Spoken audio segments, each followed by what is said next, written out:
যে আমাৰ প্ৰতিটো ঘাটতে আপোনাৰ 40ৰ পৰা মোটামুটি 50ৰ পৰা 100জন মান কৰ্মচাৰী থাকে বিভিন্ন গ্ৰেডৰ।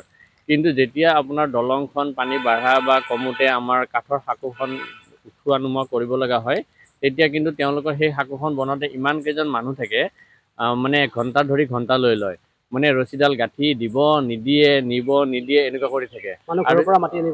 সেনেকুৱা টাইপৰ কথা হয়। আপোনাৰ অকল মই বুলি নহয়, আপুনি 10জনক সুধিলে গম পাব।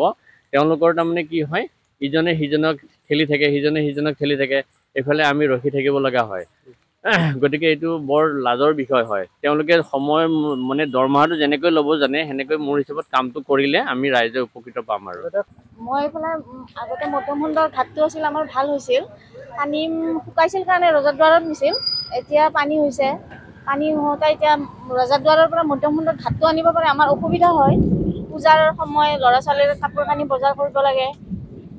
তাৰপিছত ল'ৰা ছোৱালী আমাৰ স্কুল কলেজ যাব লাগে, যাতায়াতৰ আমাৰ বিৰাট অসুবিধাই হয় নৰ্থ গুৱাহাটীৰ পৰা।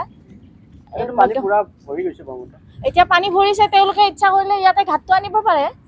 ঘাটটো বন্ধ, আচলতে পানী যিহেতু শুকাইছে ঘাটটো দিব লাগিছিলে, কাৰণ পূজাৰ বতৰ, ইমান অসুবিধা হৈছে মানুহখিনিৰ। কাৰণ যিহেতু আমি নৈপৰীয়াখিনি সদায় নাৱাৰী জাহাজেৰে ইটো পাৰৰ পৰা সিটো পাৰলৈ যাওঁ, বজাৰ সামগ্ৰী কৰোঁ। আৰু পূজাৰ সময়ত সকলোৰে এটা মাহোল থাকে, ল'ৰা ছোৱালী সকলোৱে গৈ নিজে বজাৰ কৰাৰ এটা মানসিক প্ৰস্তুতি চলায় এই সময়ত। কিন্তু এই মুহূৰ্তত যিহেতু ঘাটটো বন্ধ হৈছে, যথেষ্ট অসুবিধা হৈছে।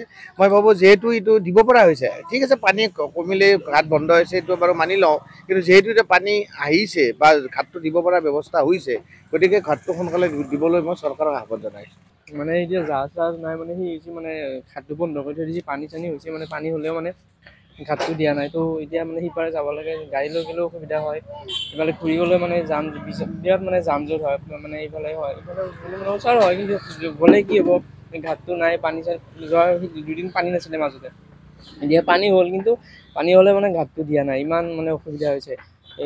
মানে 2দিন পিছত আকৌ পূজা আহিছে, কাপোৰ কিনিব লাগে, কিবা কিনিব লাগে, এনেকৈ মানে ঘাটটো দিয়া নাই, বিৰাট অসুবিধা হৈ আছে মানে।